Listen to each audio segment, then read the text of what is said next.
All right. And then the last part I wanted to mention before we get started is that this is going to be in listen only mode for you all. So you won't be able to speak, but there is a chat box or a chat section on the right hand side, hopefully, of your screen. And so if you have any questions, we'll try to monitor that and you can ask throughout the presentation and we'll answer your questions. All right. So with that, I think we'll go ahead and get started. Okay, so the next slide we're going to do is just cover what we're going to be talking about. So Lucinda and I, we're going to be talking about the social and emotional benefits of having meals together, as well as the nutritional benefits. We'll talk a little bit about the challenges, but more importantly, we're going to be giving you some helpful hints. So maybe you'll have some ideas at the end of the webinar of how you can either increase the number of meals you share with the family, or the quality of meals. And then at the end, we'll talk about a campaign, this national campaign called National Family Meals Month, because that's actually going to start in September. So that's what we'll be covering. All right, so first of all, what are we talking about when we say the term family meals? Really what we mean is that families come together to eat and, more importantly, to talk.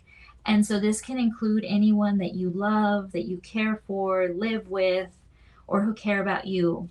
And so even if you have a very small family, I mean, a family meal can be 2 people. And if you have a very large family and you're not able to have everyone together all of the time, that's okay. You know, the more the better. But as long as you can try to get as many people together as possible, that's what we're talking about with a family meal. And then also, sometimes when we hear the term family meal, we think it has to be something formal or elaborate, or that takes a lot of effort. But really, it can just be something simple, and it doesn't even have to be around the table. So I mean, we can even be thinking about grilling in the backyard, or having a picnic, or maybe at the park. So a family meal is really just anything that when you're eating and coming together. And then also it can be anytime. So dinner tends to be the most popular family meal, but if that doesn't work for you, maybe a breakfast does, or maybe lunch does. So it doesn't necessarily have to be dinner. So why are they so important? Why are we having this webinar and talking about family meals and trying to encourage families to eat together? The reason why is because sharing meals as a family actually helps strengthen relationships. And really, all relationships need time and attention to be healthy. And like we all know, life can get very hectic, it can be very busy, and it's very easy to forget the importance of spending meaningful time with loved ones. And so family meals, sharing meals together is just one strategy for increasing the quality time that you have. So one of the reasons family meals is so valuable is that because of the relationship building, because it brings feelings of connection and support. So that's really where the importance of family meals come from. It's that connection to one another. And so I found a couple of quotes. So the first one, it's the importance of quality time. So this one is by Jim Rohn, and it says, "Your family and your love must be cultivated like a garden. Time, effort, and imagination must be summoned constantly to keep any relationship flourishing and growing." And I like this analogy of family relationships, comparing it to a garden, because really, when we're talking about healthy relationships, they don't just automatically happen. It takes a conscious effort to grow them. And so we can think about family meals as just one way that we can help grow those relationships. And this other quote, it reminds us that just being around people doesn't necessarily mean that it's quality time. So what Brandy Norwood tells us is, your children can be around you all day, but if you don't spend quality time with them and you don't pay attention to them or talk to them and listen to them, it doesn't matter that they're just around you. Now, how many of us have found ourselves in this situation, right? Like the image shows, where we're so focused either on our computer or our phone or the television, and we don't even notice the person next to us trying to tell us something. So Lucinda later on in the presentation is actually going to give us some helpful hints of how to avoid this scenario, but it seems like this is becoming more and more common. So now I'd like to talk about some of the benefits. So where the social and emotional benefits of sharing family meals. And the main one is that idea that we talked about, the family bonding, the connection. And so what it does is it just gives us time to have those small positive interactions, because that's really how we build relationships. It's these small interactions on a daily basis that make our relationships strong. So family meals gives us an opportunity to do that. The second benefit, so along with those interactions, it's that communication. So when you're having meals with your family, I mean, lots of different topics can come up. It can be about school or sports, friends, social events, current issues. Maybe there's some different family issues or topics that you all would like to talk about. So this is just a natural place where you can start talking about these things. Now, conversations aren't easy for all of us. Sometimes we know we may not have the skills, and so the big recommendation is we can practice what are called conversation starters. So these are open-ended questions, and I'll give you an example of a closed-ended question. So one thing that we tend to ask children, especially when they come home from school, it's, so how was school today? And then the typical answer might be, well, it was fine. And then the conversation ends. And so what we'd like to do is have open-ended questions. And there's this link, so you have it listed on the slide there. It's called the Family Dinner Project. And they actually have a section where there's conversation starters. So I went on there, and this link will be on the handout that you'll receive. And it had a whole section on questions related to school. So instead of just asking, how was school today? So you could ask things like, who are you most excited to see at school? Least excited, and why? Or you might ask your child, if you could make the rules at school, what would your top 3 rules be? Another example might be, what motivates you to work hard at school, and what doesn't motivate you? And maybe how can we change that? And then the last one that I saw was, what makes you feel good about yourself when you're at school? So these are examples of things that, questions that you can ask at dinner or at any meal that you're sharing. And the Family Dinner Project, that one, like I said, it has a lot of different questions, and we listed some questions on the handout that you're going to be receiving. But you can just take turns going around the table and answering different questions. Some other benefits that come from sharing family meals. One is, along with that connection, is a sense of emotional well-being. So there's been a lot of research done, and what it shows is that that adolescents and children who regularly share family meals have this increased sense of well-being, and they're at lower risk for developing anxiety and depression, which makes sense. I mean, it gives, not only is that connection, but it also gives an opportunity. Maybe if something's bothering you, this is a space and a time when you can talk about things. Sharing meals also gives the opportunity to practice social skills. So this is why it helps with academic success. So you get to practice things like taking turns speaking, and you get to practice your table manners. And it's also been shown to help increase vocabulary.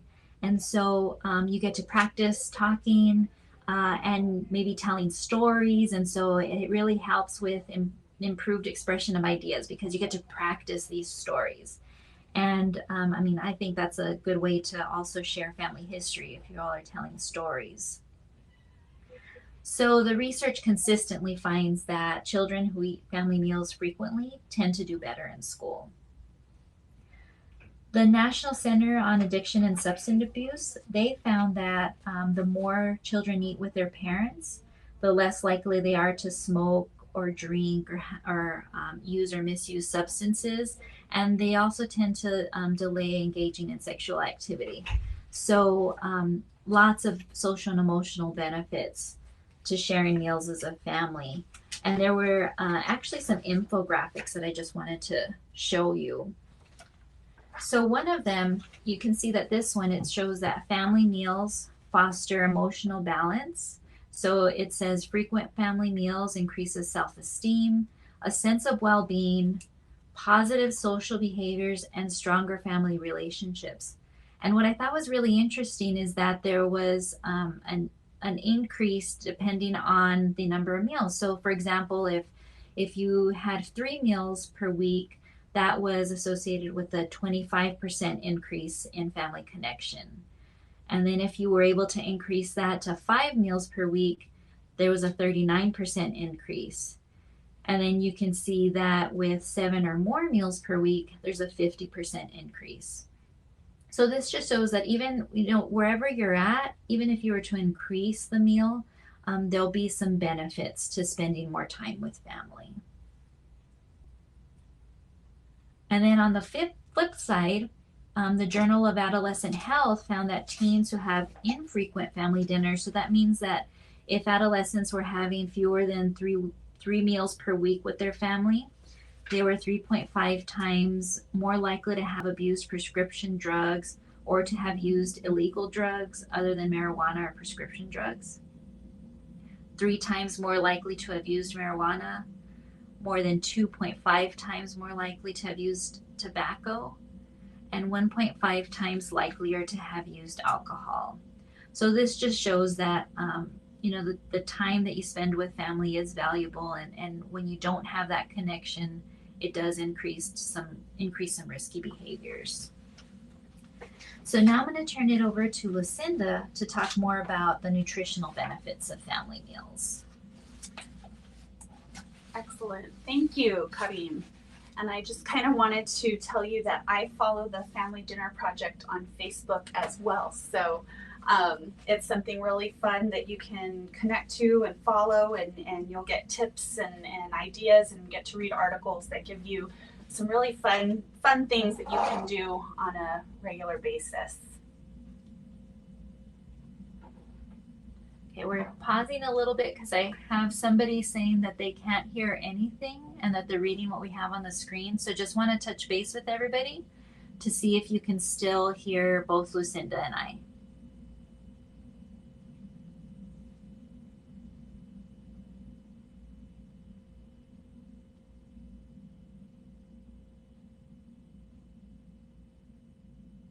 Okay, so it looks like people can hear. Okay, so sorry for the interruption.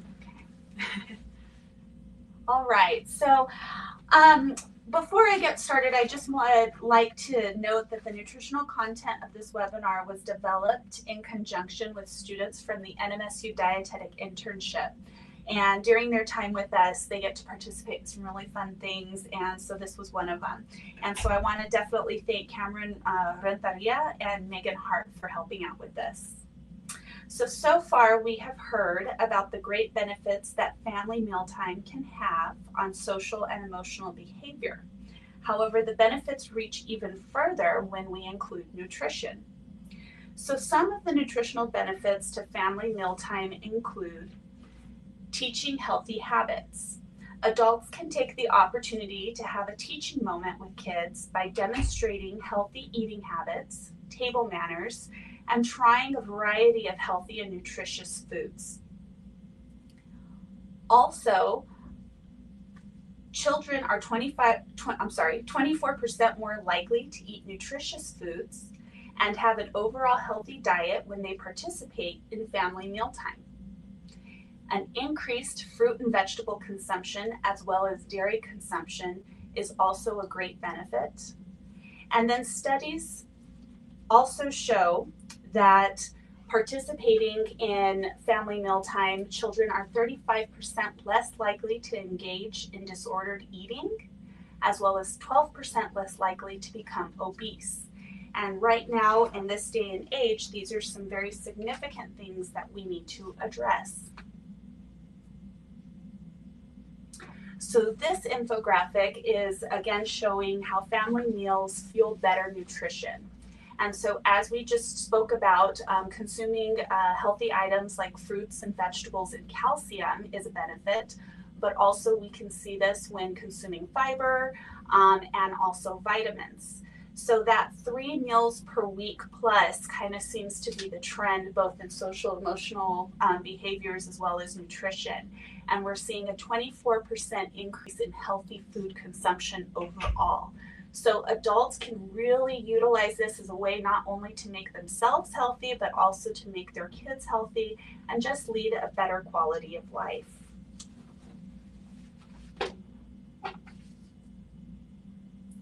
So what are some ways that you can build healthy habits? Now, first, we can be positive when talking about food. So if adults demonstrate negative attitudes and say out loud negative comments, kids are more likely to join in on the same attitude. So this will definitely shut down their mind to trying new things, trying new tastes, textures, and options because they see the way the adult responds to the new food. So definitely having a good attitude and being open-minded is key. Second, encouraging new foods. Family mealtime is a great opportunity to introduce new foods to the entire family and encourages kids to follow positive behaviors. So maybe mom or dad or grandma or grandpa, whoever is part of that family, doesn't try something or they don't like some sort of food. This is a great opportunity to try and incorporate, different ingredients, different healthy, nutritious ideas, so that way everyone can try it and kind of be on the same page. Third, let children practice serving themselves. This is an excellent way for adults to teach about portion control and allowing children the opportunity to build their own plate, which encourages independence and decision-making skills. And by allowing the child to kind of build it, you're allowing them to make choices, which can be very beneficial and give them a really good positive self-esteem. And last, helping a child know when they are full. This needs to be a positive conversation. You want to help children to understand what full feels like. Teach kids to listen to their body cues to determine their level of hunger, fullness, and even the nutritional needs that their body has. If they feel thirsty, encourage them to drink water. If they're feeling kind of sluggish, maybe they haven't had, anything healthy that day, they've had a little too much sugar, maybe encourage them to have some really good fiber, some good fruit, something that can really keep their energy levels up and can help them to be, feeling better about themselves that day.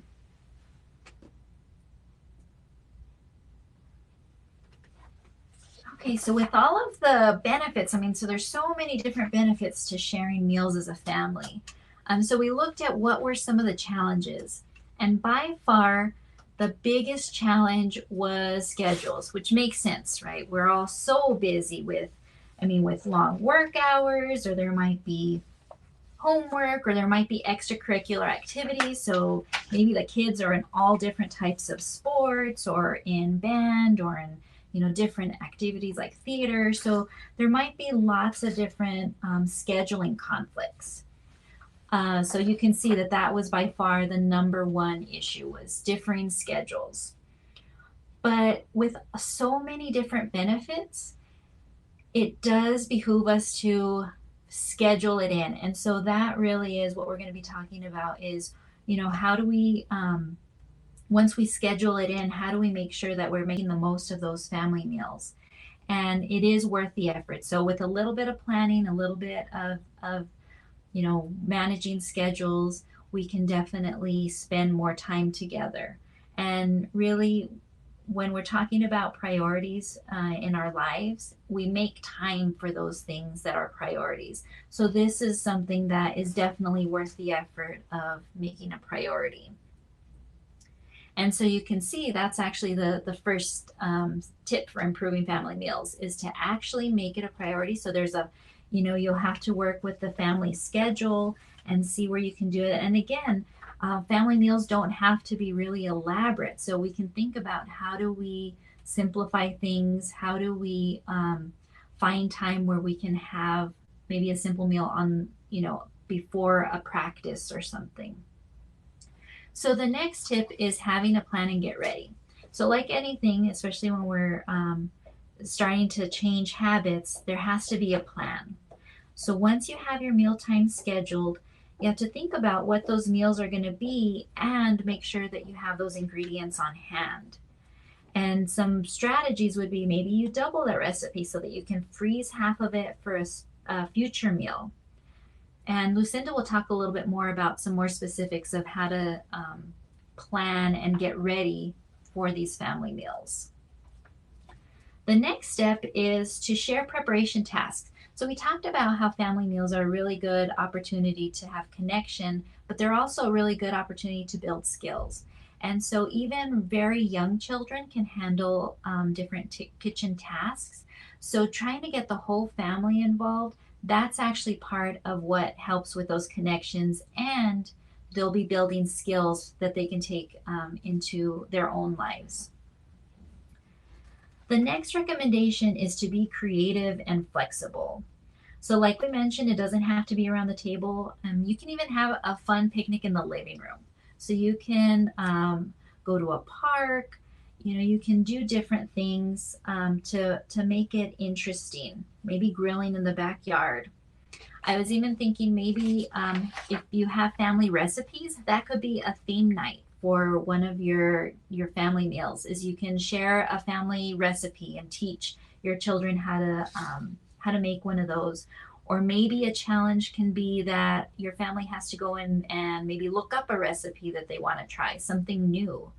Maybe there can be a game where you have to come up with a meal with just the ingredients that you have in your pantry. So there's lots of different ways that you can be creative and be flexible and add fun to the meals, because that's really where I think people will enjoy them is if they become more fun and enjoyable. Now, other ways that you can make meals enjoyable is really thinking about the environment. So sometimes, especially if we're so busy and we're just trying to get people fed and move on to the next activity, meals can become very stressful. And so part of making meals enjoyable is thinking about meals more as a time to recharge, to spend with people that you love, as opposed to just feeding people and moving on to the next activity.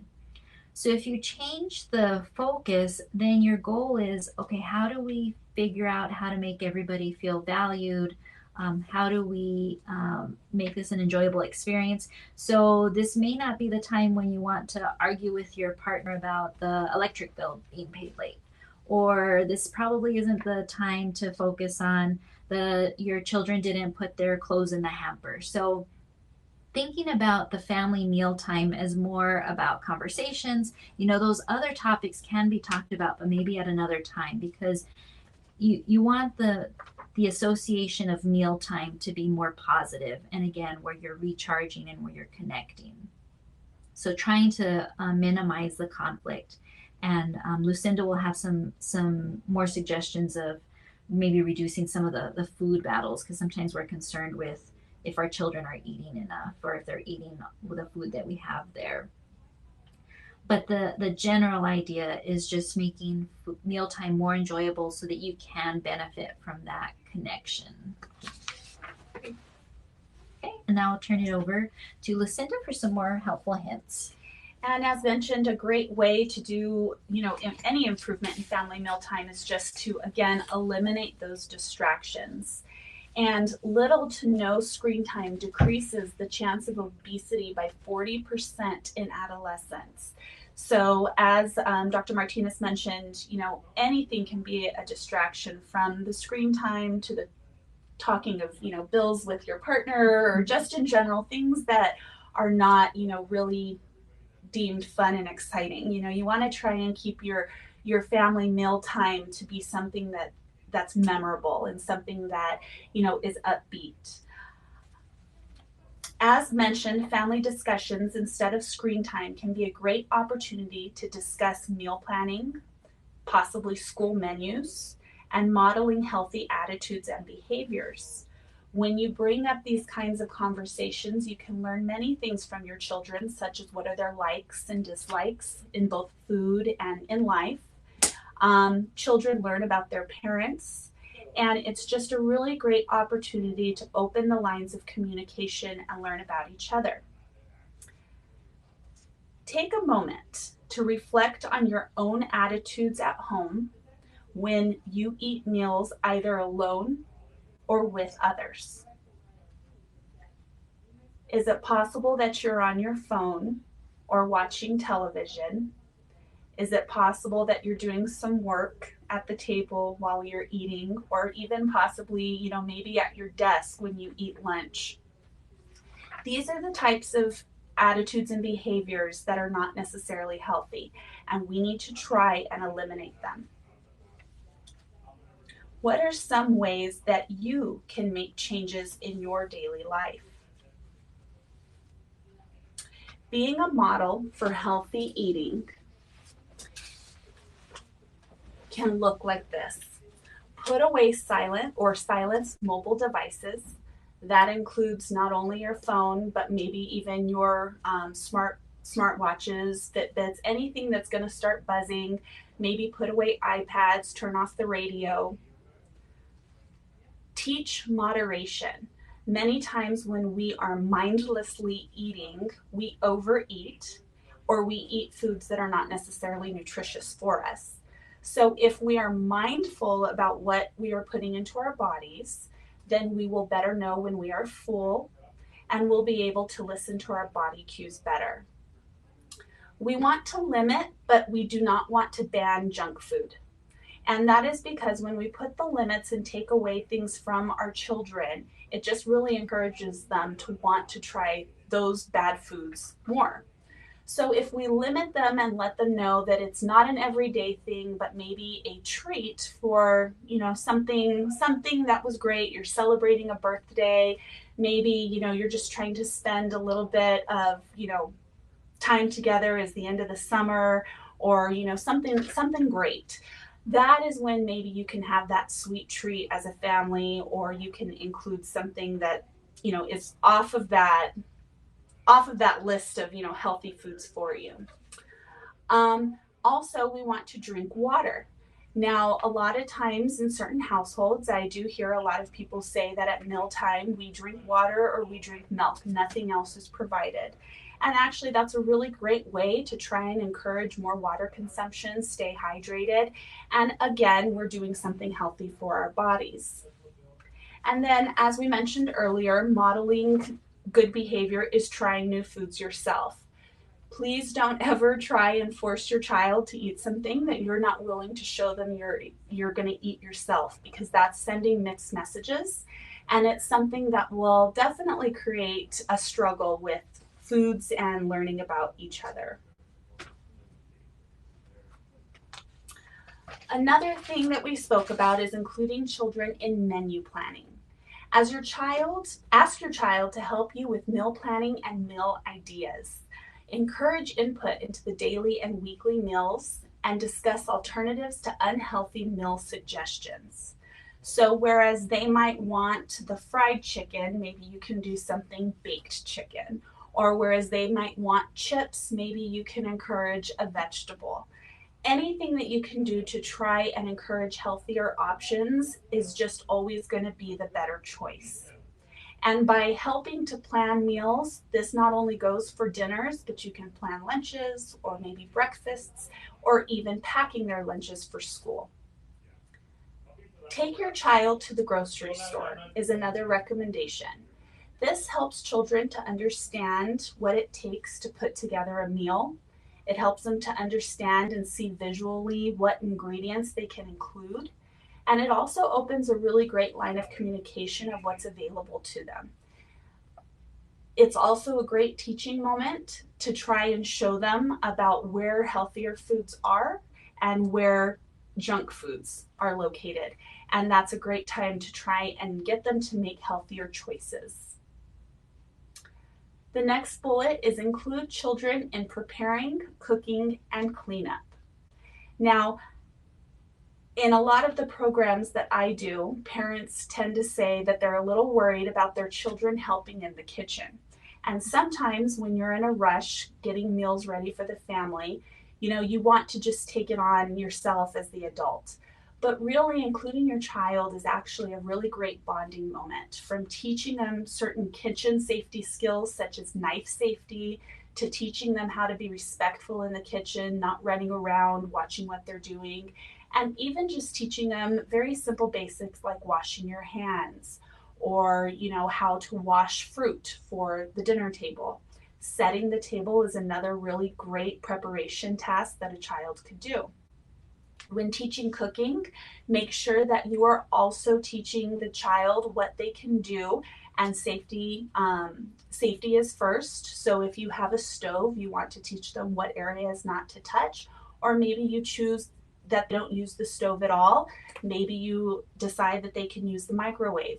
Teaching your child how to properly use equipment can definitely be a great safety measure and is also a great bonding moment. When you assign tasks to children and practice kitchen safety, this also gives them the ability to show some independence. And this also lets them help you in the future as they continue to learn.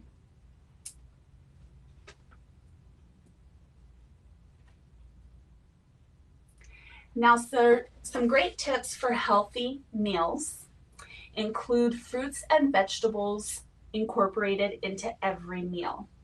And now we've already talked about how eating together 3 times or more can help increase the consumption of fruits and vegetables. But if we just make it readily available, it's going to be a lot easier to try and include. So maybe you purchase the items at the grocery store and immediately go home and cut them. So that way they're easily attainable. The child can go in the fridge, get a snack, or maybe they're already prepackaged. This will encourage consumption of those fruits and vegetables. The second bullet is use whole grain foods. There's lots of different options for whole grain foods, from pastas to breads, and we can definitely make sure that we include those because they're very easy switches and most kids don't even know that there is a switch. So try and incorporate those whole grains, and they're really great, with incorporating fiber into your diet. Next, we want to choose lean protein sources. So chicken, making sure that kids possibly are eating plant-based proteins more, such as beans, or even other forms of protein like tofu. These are really great ways to try new foods that maybe you don't otherwise eat as a family, and also just fun ways to try and use other recipes. And then we also want to lastly find healthy substitutes for unhealthy foods. So maybe using yogurt instead of mayo, or also, sometimes cooking with water versus the oil. There are lots of different ways that you can make foods a healthier option, and you use substitutes, and it's a great strategy and something you can do fun together to research.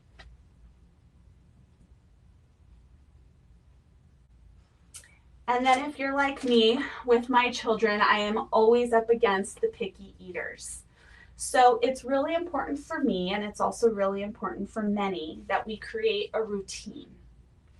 I try to always have meals done and snacks at consistent times, so nobody's ever starving, nobody is super hungry, they're not snacking on the side, because we try and have a consistent routine. Yes, many families are definitely on the go, but if we do a little meal prepping and planning, we can definitely cut some of those times down. We can pack our snacks, and just so kids get in the habit of knowing what they can have available to them. And then also we want to introduce new foods, but give your child time to adjust. Not everybody, whether it's a child or adult, is going to try something and determine whether they like it right offhand. When they do, that's great, but more than likely they're a little bit iffy on whether they'll continue to eat. Don't ever force your child to try something that they don't want to. Encourage them, keep it positive, And just understand that maybe if they don't like it today, they might try it again in a week. You might incorporate it into another recipe in a different way. There are lots of different strategies. And if at the end of the, test of trying it, you seem to find that your child still is not liking a certain food, move on to a different one. There's lots of different options out there. Another strategy that we can use for picky eaters is using shapes and designs to encourage eating a new food. As you see the picture in the bottom corner, you see a smiley face. That's a really great thing to put in front of a kid to help them eat their breakfast. But there are so many things you can do, from using vegetables to be in the shapes of trees, or using fruit to be in the shapes of animals. Yes, it does take time. I realize that that is difficult to do. But you can go onto websites or Facebook posts like the Family Dinner Project or other sites and find really great ideas on how to use shapes and designs in your foods. And then lastly is set the example by eating a variety of foods. If all you are serving up on a weekly basis is the same menu, your child is going to be less likely to try new things at home. So talk to your child about what they try at school during lunch, or what they try at school during breakfast. If they say they like something, try and utilize that information to try new foods at home or incorporate that into your diet. And that will greatly help to widen the choices that your family has. So now I will turn it back over to you. Okay, so we wanted to mention a campaign that's coming up next month. So it's called the National Family Meals Month, and it's for all of September. And really, what this national campaign is encouraging is families to enjoy more meals together using items purchased at the grocery store. So what they're encouraging is home cooked meals, basically. And so I just wanted to mention that because there's even a hashtag, and it's committing to one more meal at home per week this September. And just to encourage you, so even if you're not able to increase family meals by more than that, I mean, at least one more meal at home per week, that would help your family's relationships. And I did include the link here in case you wanted more information about the campaign. Really, what our goal today was to encourage you to first of all talk about all of the benefits, because just in doing the research, it was so amazing to see all of the benefits that came from family meals, and how just spending time together can help not only help our relationships, but also our physical health. And I think that's something that was surprising. Absolutely. I definitely learned some new information from the social emotional behaviors of eating together. And it also made me think of some creative ways to try and incorporate family meals at home, from eating, outside, barbecue style, or even just doing something different, within the home. Right. And so I encourage you, I mean, just to think about different ways. We do have a list of some of the references that we used, and on the handout. So remember, following this webinar, before I open it up for questions, I did want to remind you, don't close out the webinar until you get the survey. So what I'll have is I'll open it up for questions. I see some people starting to type, so you can ask them those. And then once we answer those, we'll close out the webinar, and then a survey should pop up. Once you fill out that survey, then you'll receive the handout that has some of the information from the webinar. Okay, so we'll open it up for questions or comments or suggestions. Maybe you all have suggestions of how to improve family meals.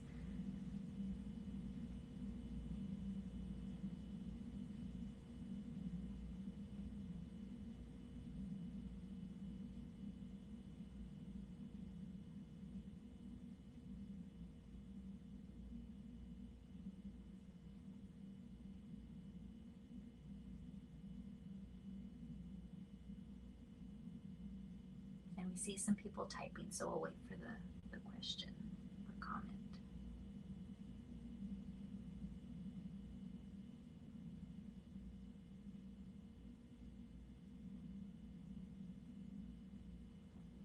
as we wait, we'll just say thank you again for joining us during your lunch hour.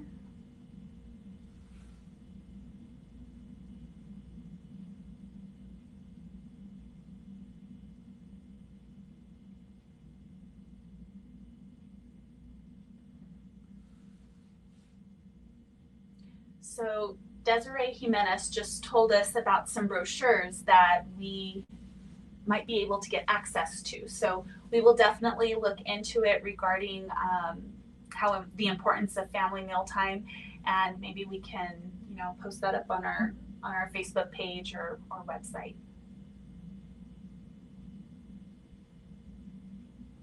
Thank you, Desiree.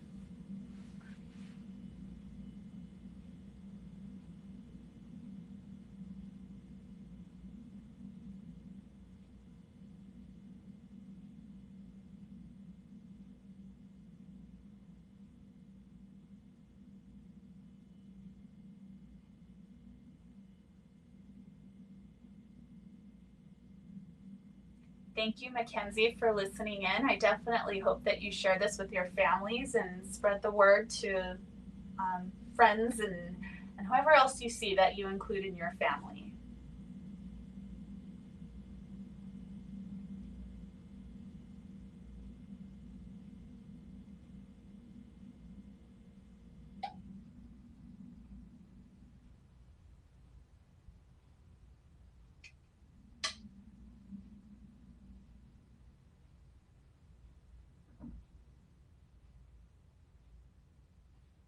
Okay, so I don't see any other questions being typed. Thank you all again for your time. What we're going to do is we're going to, you stay on the webinar, we'll close it out, and hopefully the survey will pop up. All right, have a great day, everybody. Have a good day.